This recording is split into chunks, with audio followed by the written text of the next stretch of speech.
Welcome to another one in a series of webinars put on by the Climate Action Reserve with regard to the Cap and Trade program in California and its linkage to Quebec and the Western Climate Initiative. My name is Gary Giroux. I'm the president of the Climate Action Reserve, and I'm very pleased today to have so many of you on the line interested in the topic that we're here to present. And I'm even more pleased to be able to introduce to you our speaker, Robert Noël de Tilly, from the government of Quebec, who has been instrumental in the development of this important partnership with California and instrumental in Quebec's development of climate change programs and activities. Just a brief biographical note on Robert. He has been with the Ministry of Sustainable Development, Environment and Parks in Quebec since 1995, and since 1998 he has been in the area of climate change. So a long and deep history in climate change action and real expertise that we have on the line today by having Mr. Noël de Tilly. He is part of the Western Climate Initiative, currently serving as the Vice Chair of WCI Inc. He's also on the Board of Governors for the Climate Registry, as well as active in the International Carbon Action Partnership, the ICAP. So Robert is clearly an expert and somebody who, as I said at the outset, absolutely instrumental in his role in Quebec, and without him, this important partnership between the state of California and the province of Quebec, I don't think would be in the great place that it is today.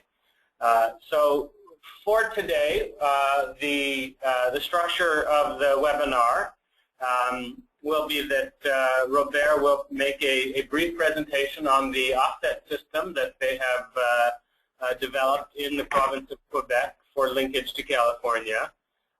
We will have an opportunity for questions and answers from all of you, but because of the number of people that we have on the phone line today, we're going to ask that you type your questions into the question box on the webinar software rather than have us try to open up the phone lines and have the questions asked individually.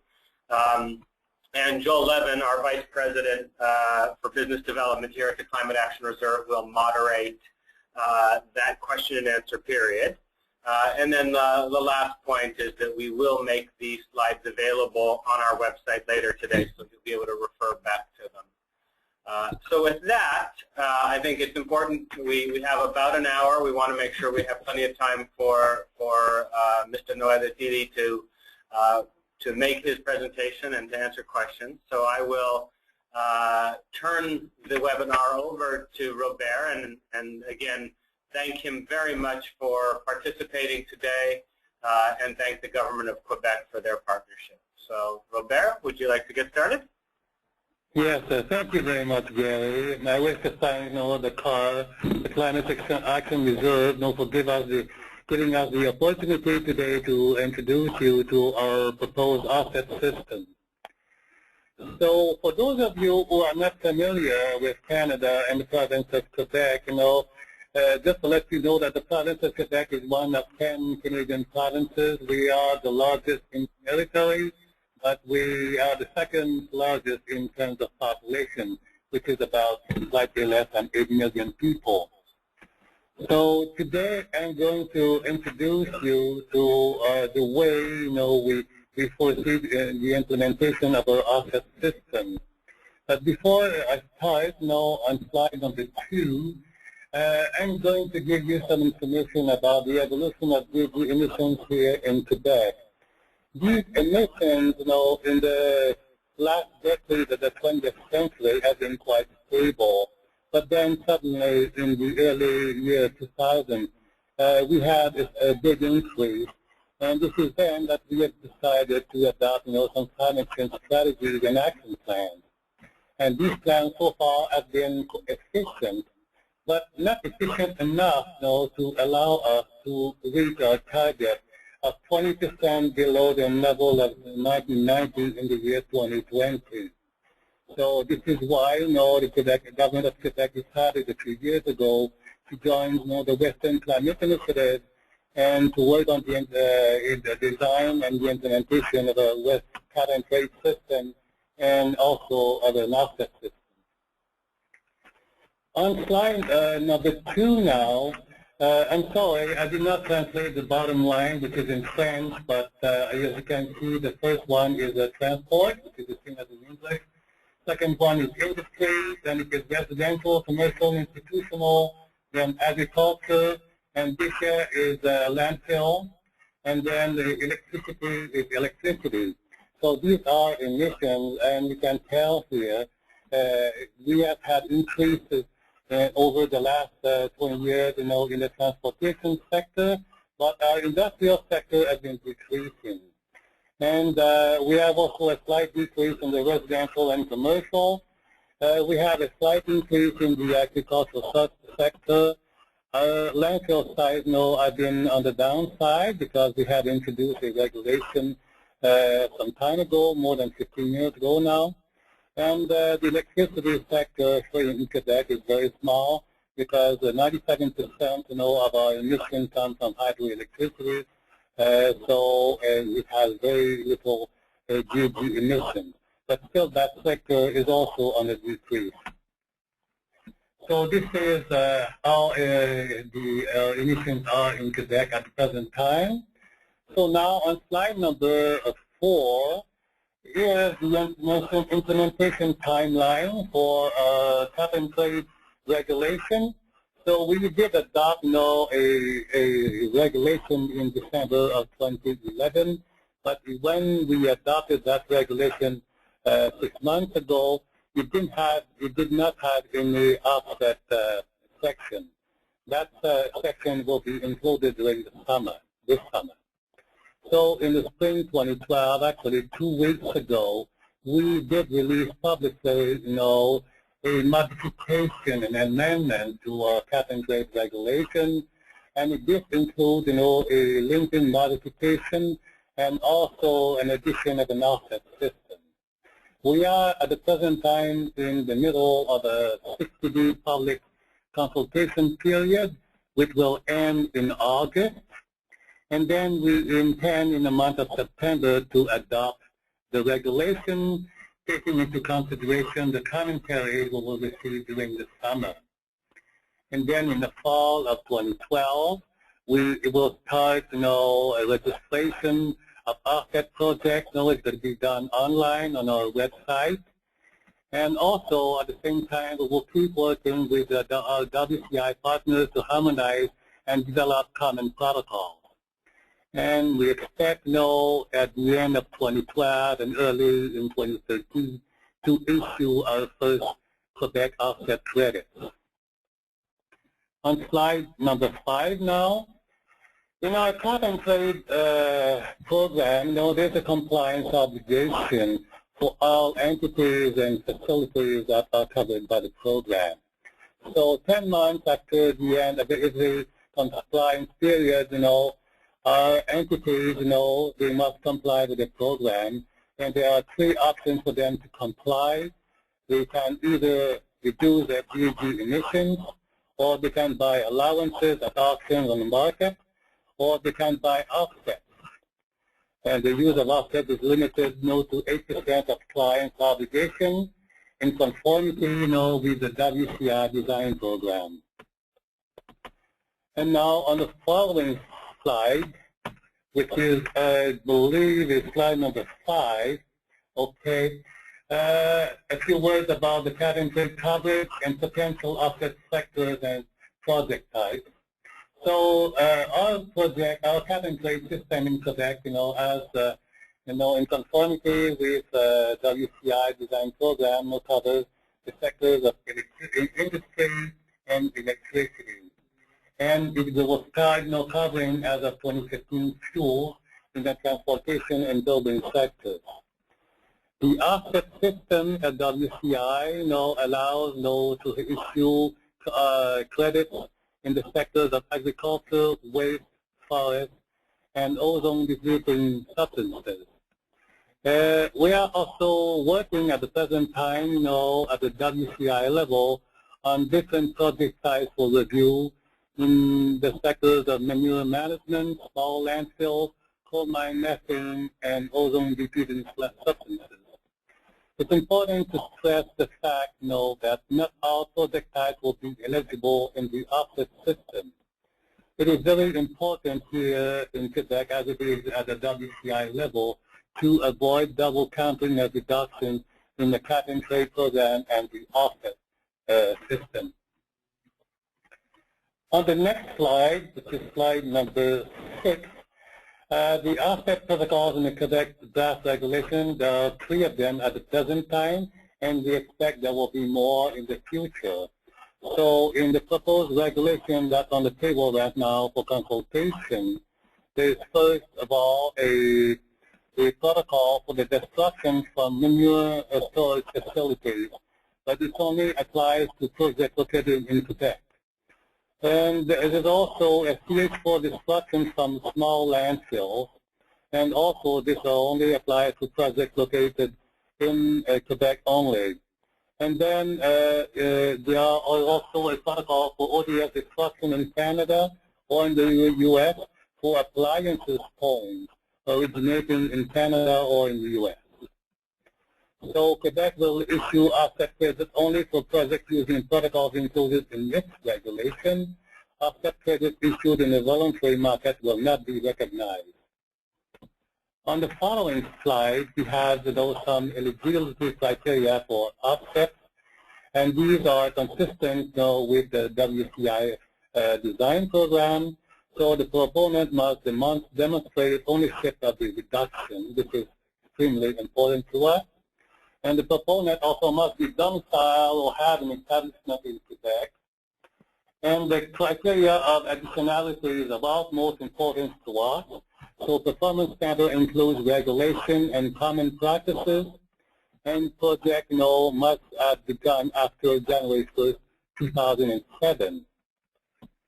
Of course, the reductions have to be permanent. On the following slide, we have evaluated, the potential for Quebec, of offset protocols. In the ODS, ozone-depleting substances sector, we expect to have, on a yearly basis, about 100 kilotons of CO2 equivalent in the Quebec territory.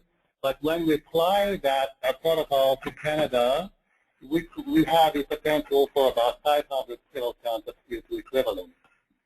In the small landfills, because we do have in Quebec have a regulation for large landfills, so it's impossible, to create, to have, offset credits, with large landfills. It's only in the small landfills which are not regulated in Quebec that we do have a small potential of about 100,000 kilotons of CO2 equivalent per year.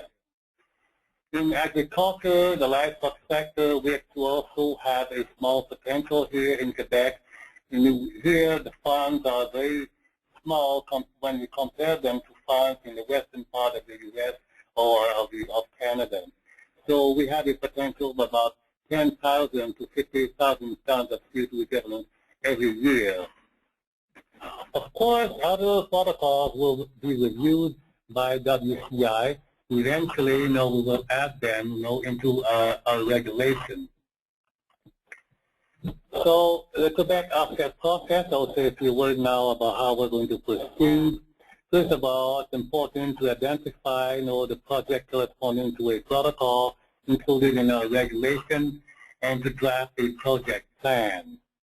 Validation to us is of utmost importance. It must be consistent with ISO standards 4064-3, carried out by a validation body accredited by ISO 14065 and by a member of the International Accreditation Forum and following ISO 17011 program specific to the project sector. So application and registration of the project to the minister is the following step. The project plan must be included and it must also have a validation report. Project implementation and quantification must be performed following protocol specifications. And on the following slide, the project reports now must be submitted on an annual basis and verified. Verification, of course, is also of utmost importance. It must be done according to the following ISO standards, 14064-3, and by a verification body accredited ISO 14065, and by a member of the International Accreditation Forum and following ISO 17000 program. And verification requirements are required on an annual basis, except for projects under 25,000 tons equivalent, where it is required every second year. And the last step in the program is the offset credit influenced by the minister. As I mentioned before, we do not expect to issue any offset credit this year. If there were to be any issue, it would be done in the very latter part of the year. I would say late November, early December, but most probably it will occur early in 2013. So that was the presentation I had today. I'm here with my colleague Francis Delamplante, and if you have any questions concerning our proposed offset system here in Quebec, we'll try to answer them. It will be a pleasure for us. So this is Joel Levin with the Climate Action Reserve. Thank you very much, Robert. So we're going to open up for questions now. So if people have questions, you should type them into the question box, and we'll go through them and read them to Robert for him to answer. So please, if you have any good questions, please send them in. I'm going to start with one or two questions from our end. One of the questions that we hear a lot from stakeholders in California is to try to understand the vision for this linkage between California and Quebec. I guess the reasons for it and what kinds of things the two jurisdictions are hoping to achieve. So I wanted to start by asking Robert to maybe comment a little bit about the broader vision for linking these programs together and the reasons for it. Okay, thank you very much for this first question, Joel. You know, as we speak today, our premier here, Mr. Jean Charest, you know, is in Rio de Janeiro in Brazil, and he's making the promotion of the carbon market. To have a carbon market efficient, you know, it is important to have, you know, a good liquidity on the market.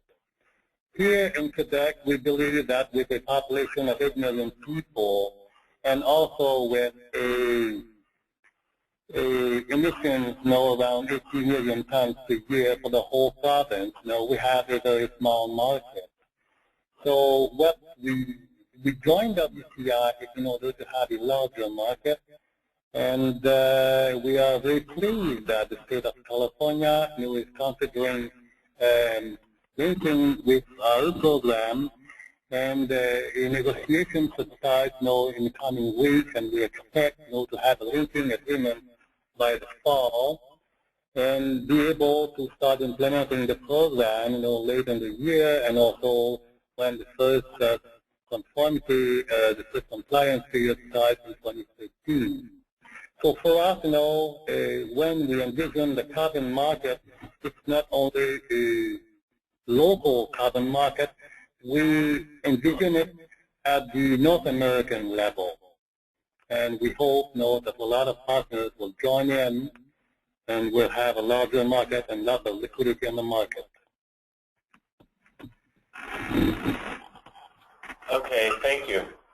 So the first question, does Quebec plan to allow credits from AFULU, that is from agriculture, forestry, and other land use kinds of projects? So for example, afforestation or improved forest management. Well, eventually, you know that in the WCI design program, forestry has been identified as one of the sectors, where we would have eventually, offset credit. But it is also a very complicated sector. And I must admit that we haven't had time so far to start working, on the forestry sector. But I presume that this is one sector that we're going to have to start doing some work in the coming months and years, and that I can't tell you when exactly, but it's possible that sometime we could have offset credits in this sector. But we haven't started yet on this sector. Okay, thank you. Next question. Can you explain why refrigerants were not included? You include ODS from foam, but not from refrigerants. Okay, well, that's a very simple question for us. Refrigerants were not included, in our program because they are regulated here in Quebec. So it would not meet the additionality criteria. So this is why we did not include them. Foams are not regulated, and this is why we included them. Okay. Can you explain what the definition is for a small landfill? What counts as a small landfill?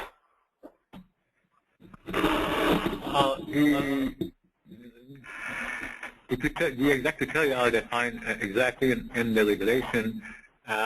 Basically, the major criteria is to be below 450,000 tons of waste and waste. Our performance standards for the landfill protocol include the regulation of California, regulation of British Columbia, of Ontario, and of Quebec. So the landfill that will be eligible under our protocol will be landfill that will not have been regulated and no one of the WCI partner regulation.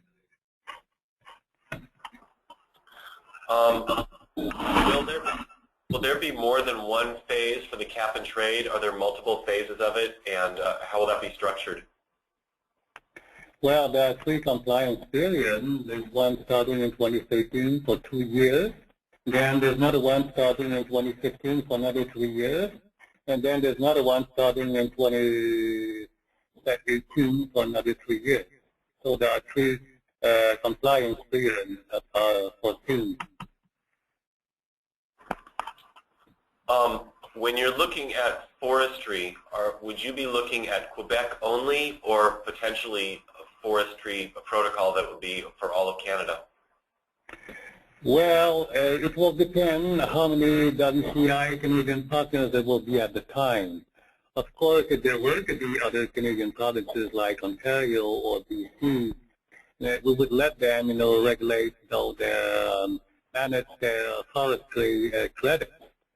But if it were not to be the case, then we would envision it. But this is a very in a very far future for us. And we have not started work, on forestry protocols yet. And there's some work that will have to be done also at the WCI level before. So we do not envision any forestry credits for several years. I wonder if you could comment on how much of Quebec's supply of allowances is expected to be auctioned as opposed to be given out for free allocation, and how will that change in the future compliance periods compared with the beginning? Okay, when we start the program, at the end of this year, the first compliance period is 2013, we will auction, less than 10% of our allowances. But this will increase in 2015 when the energy sector will be included in the program, and then it will increase to close to 40%. So there's a question about why you've chosen to accept US-based ODS but not landfills or manure storage facilities. Landfills and manure storage facilities in the United States would not be eligible, but US ODS would be. Why is there a difference there?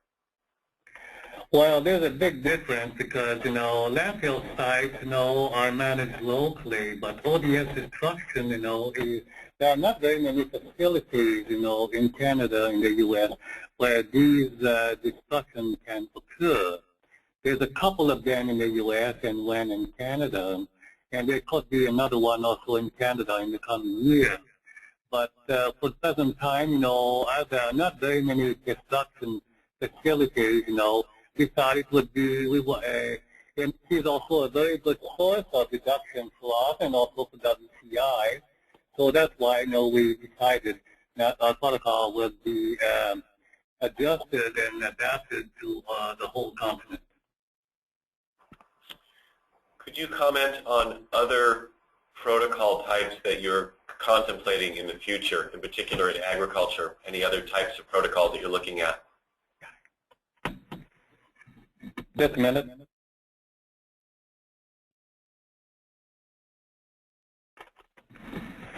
Now, this is the kind of questions that we will have to address at the WCI level in the coming months. And for the present time, though, we do not have any other information to release. Okay. Will the cap and trade in Quebec ever be linked with CDM offsets? In other words, would CERs ever be eligible for use in Quebec? Well, I cannot predict the future. All I can tell you is that it is something that has been considered at one time at the WCI level. But when we consider, the different problems that the CDM has been encountering over the last few years, I must admit that we have not made any decision at WCI level yet, concerning these credits. So it will have to be, examined in the future, and when the decision will have been made at the WCI level, I will propose that we conform to it here in Quebec. And usually we want to prioritize projects in North America.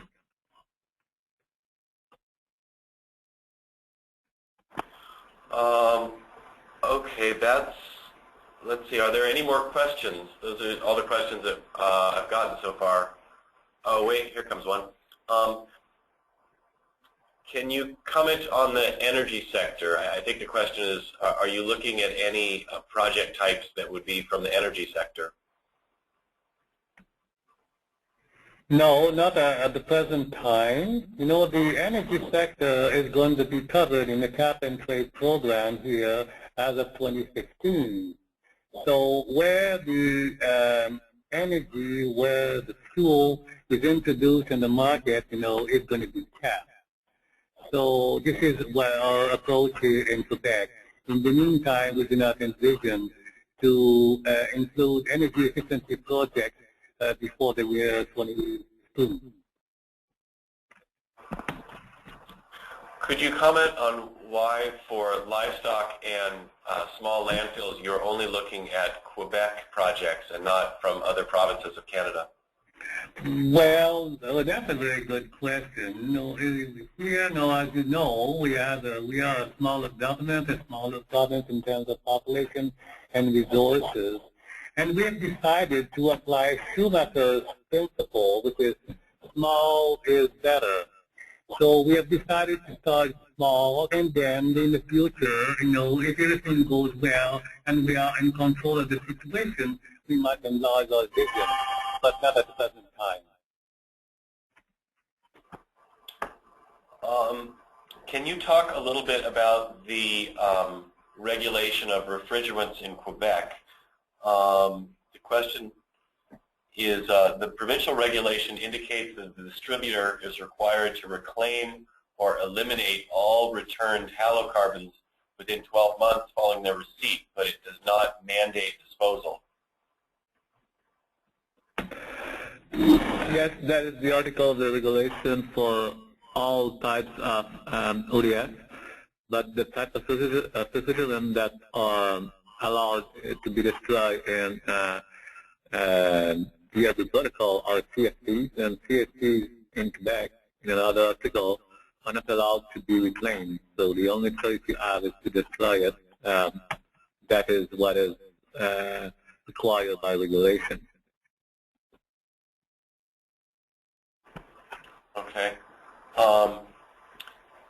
Since Quebec regulates ODS refrigerants, how is it that, this maybe is not a good question for you, maybe it's for California, but how can California accept offsets from ODS refrigerants, but Quebec does not accept them? Well, I cannot answer for California, but I suppose that the regulation is different from ours.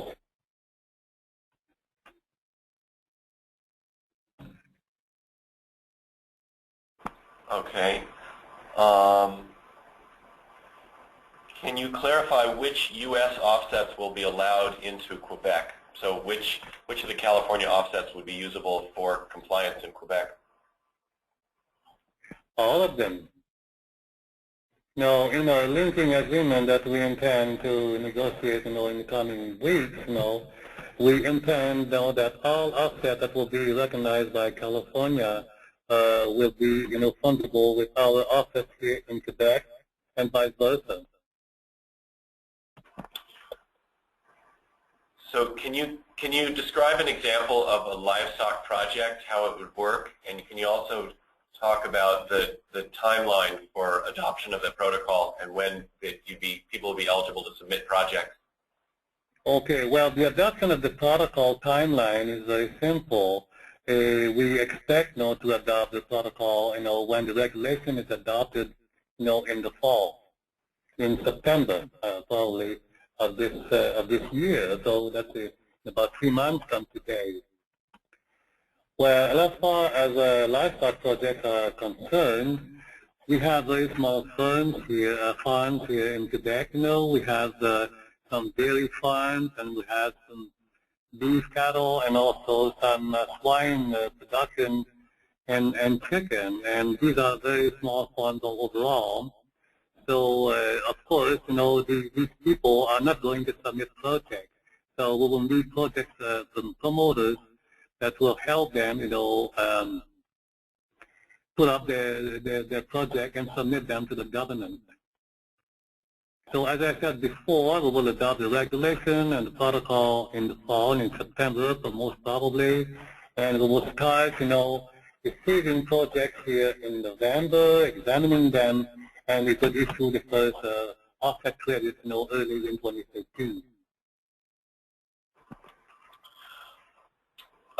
The Environment Canada threshold for covered facilities is 50,000 metric tons of CO2e, and it identifies 78 entities in Quebec. How many more facilities are there in the 25,000 to 50,000 range that are expected to be in the cap-and-trade program? So I guess the question is, how many facilities do you anticipate being in the cap-and-trade program altogether in Quebec? Well, it varies from one year to the other, but I would say it's around between 80 and 90. So we don't have very many facilities between 25,000 and 50,000. Could you comment in more detail on the requirement for project developers to have a presence in Quebec? Exactly what would be required? Well, first, if it is a natural person, it has to has an address here in Quebec. If it is a legal person, then it could have an office in Quebec here, or it could also have a partnership with a firm that's located here in the province of Quebec.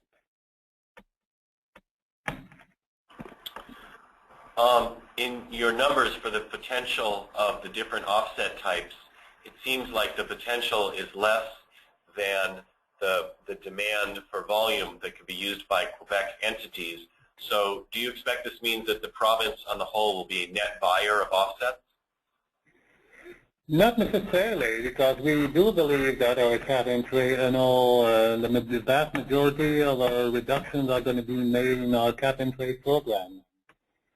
Here in Quebec, our firms or entities or facilities, I've been, exchanging with the government officials here on climate change for more than 15 years.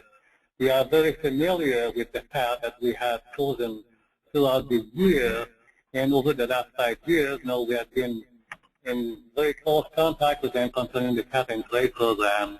And our facilities here are ready to make reductions, and they know how to do it, and they know where to do it.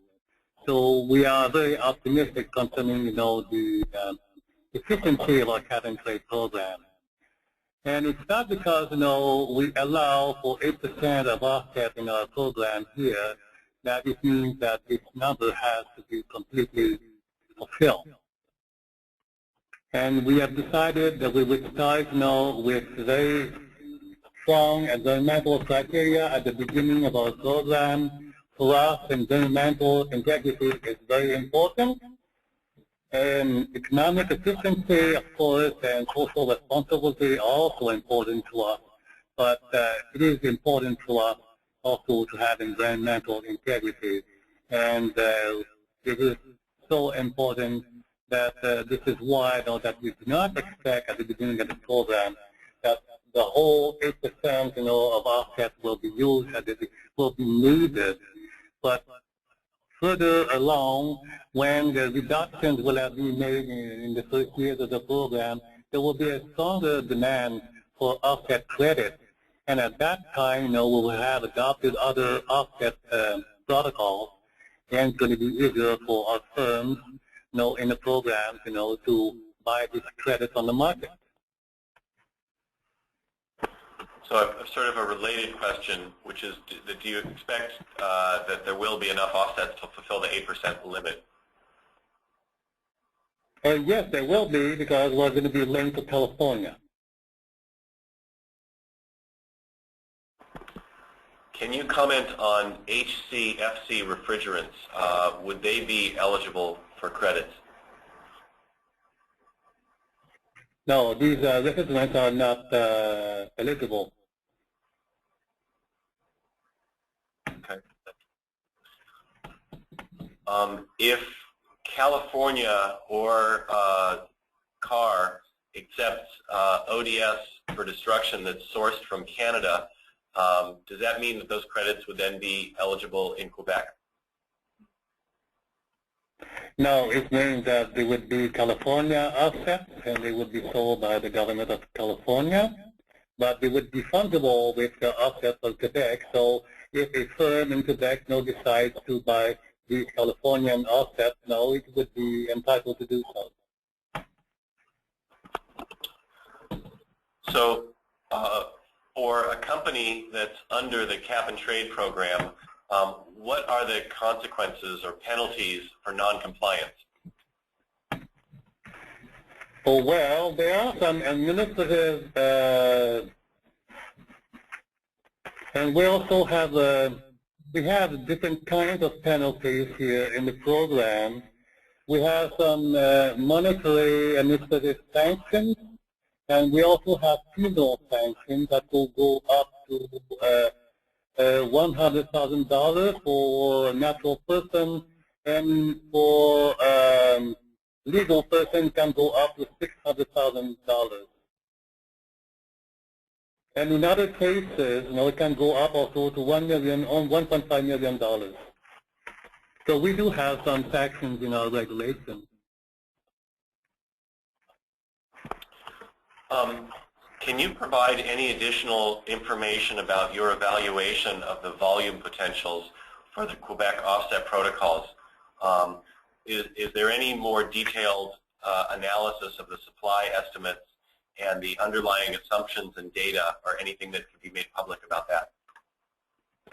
Well, these are internal statistics that we have here, and so that they are not to be made public for the present time, but eventually we do intend, to make these figures available, but it will not be for the coming months. Has there been any analysis about whether the flow of allowances will be mostly from California to Quebec or from Quebec to California? Well,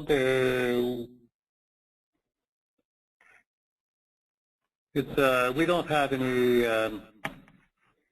details to give you about this. Though, of course, there's going to be a flow from the state of California to Quebec, and also from Quebec to California. It's very hard to tell you exactly, what the flow will be. Can you talk about the interaction of buyer liability in California and no buyer liability in Quebec? How will that work to have two different requirements in the two different systems? Well, as I mentioned before, environmental integrity here in Quebec is very important. So in our regulation, when we found out that a reduction that was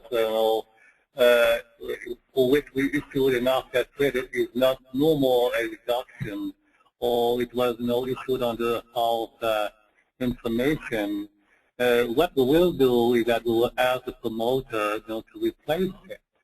And if we are not successful with the promoter to replace the emission, then we will be creating here an account, it's an environmental integrity account here for our program. So every time we will issue credit, 6% of credits are going to be set aside in the reserve, and this reserve will be used by the minister here, the government of Quebec, to replace offsets that are on the market that will have been canceled. Could you comment on why Quebec has selected the ISO standards as the required offset project validation standard? Well, in Quebec, we are familiar here with these standards, and we believe that these standards are very strong internationally, and we are very confidential in these standards. This is why we've chosen them.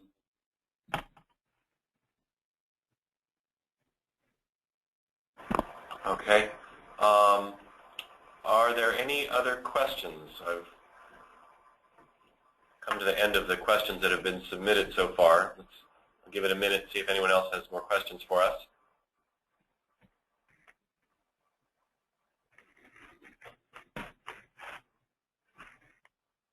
Oh, here we go. Here's a couple.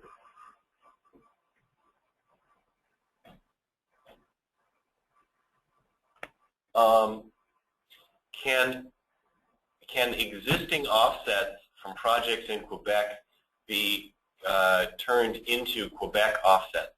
So this is a question about existing offsets. No, for us, to issue credit for a project, the project must have started after January 1st, 2007. If the project started before January 1st, 2007, then we cannot issue offsets for it. How will Quebec handle California offsets if the Air Resources Board decides that they're invalid? So if a California offset becomes invalid, how would you handle it?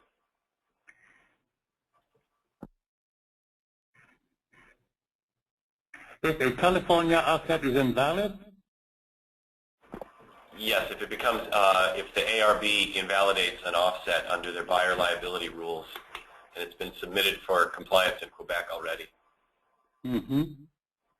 Well, then this is a question that will have to be settled at the WCI level. Okay. There's a question about where we can find the presentation, and this presentation is going to be posted online after we're finished, so people will be able to pull it down from our website. Can you comment on the annual offset verification requirement, and if any cost analysis has been conducted in relation to that? Well, we do know what it costs to do a verification for a small project, for a medium-sized project, and a large project. Yes, we do have some figures here, but we would rather not publish them. But we do have some, we have that information. But we are confident that at the price, we're going to have on our market, for offsets and allowances, will justify, and make it economic, for project promoters, to do verification. Verification, is the essence of an offset project. If it is not verified, it will be very difficult to have a value on the market.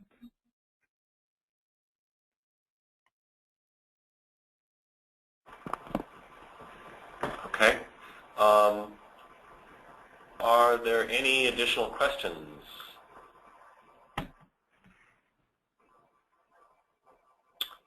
Okay. Does Quebec have a plan for spending its auction revenues? What are the plans for using auction revenues? Oh, yes, we do have a plan for auction revenues here. And it's a question that was resolved by the government, several years ago. It's been decided that the revenues from the auction will be invested in the green fund here that we have created 5 or 6 years ago. Actually, I think it was in 2007, that was 5 years ago. So the green fund money here in Quebec is used, for climate change-related projects and sustainable development projects, and also for the development of carbon transit facilities here in the province of Quebec.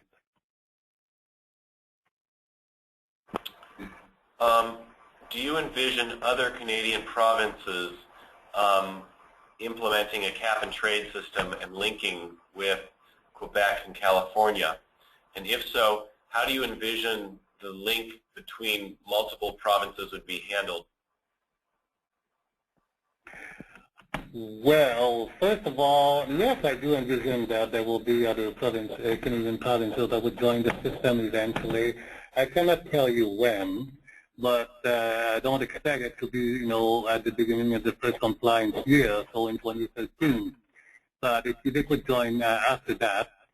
And how it's going to be done, but first of all, to join with us, they will have to adopt, a regulation that's going to be consistent with the WCI design program criteria, and also with the regulation that's been adopted by California and Quebec. And after that, we would enter into a negotiation of a linking agreement, and only then they would be linking. Do you anticipate that any of the auction revenue would be returned to the regulated entities for additional emission reduction technology updates? Yes, because we have issued the government of Quebec has released 3 weeks ago a new climate change action plan, and there are 30 actions in that action plan over there. And some of these programs that we have in the action plan, you'll get the revenues from the green fund, which will be, feeded by, the auction revenues that we're going to have in our WCI program here. So yes, there will be programs to help industries, to be more efficient, to acquire new technologies to reduce their GHG emissions, and to change, their processes and so on. Yes, there's going to be part of the money that will be returned to industry that way. Do you anticipate that there could be protocols in the future for projects relating to energy efficiency or fuel switching? No, I do not. These sectors are covered by the cap-and-trade system, allowing offsets will lead to double counting, which we don't want.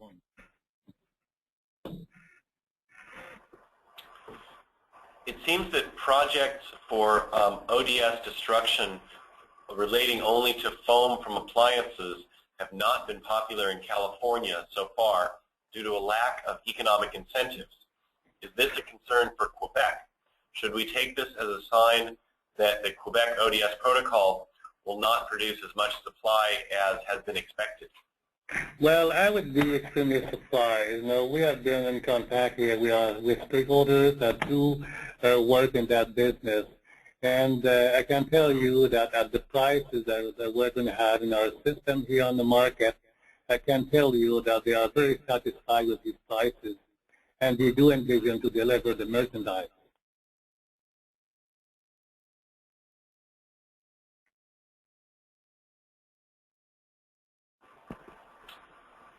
Okay, I think we have come to the end of our questions. Anyone else have any?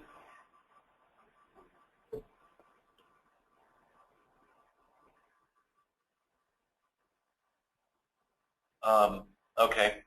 Given the relatively small quantity of offsets expected from Quebec projects and the limited supply expected to be generated under the existing ARB projects, is Quebec concerned that allowance prices may rise to the level of the cost containment reserve or higher? Well, not the program for sure, and obviously, WCI, will address these questions, as they come along, and make the necessary decisions. But we are not concerned for the first years of the program. Yes, we should not forget that we believe that industries covered by the program will do reductions, so they won't need all of the offset limits. Very good. Well, I want to thank you, Robert, for taking time from your busy schedule to come and speak with us. I think this was enormously interesting. I personally actually learned quite a lot. And I want to thank all the people on the phone as well for joining us. We are going to be putting this presentation on our website, so you can find it if you want to download it. It'll be up there a little bit later today. So again, I want to thank everybody, and thank also Robert for spending this time with us. Thanks a lot. Thank you very much.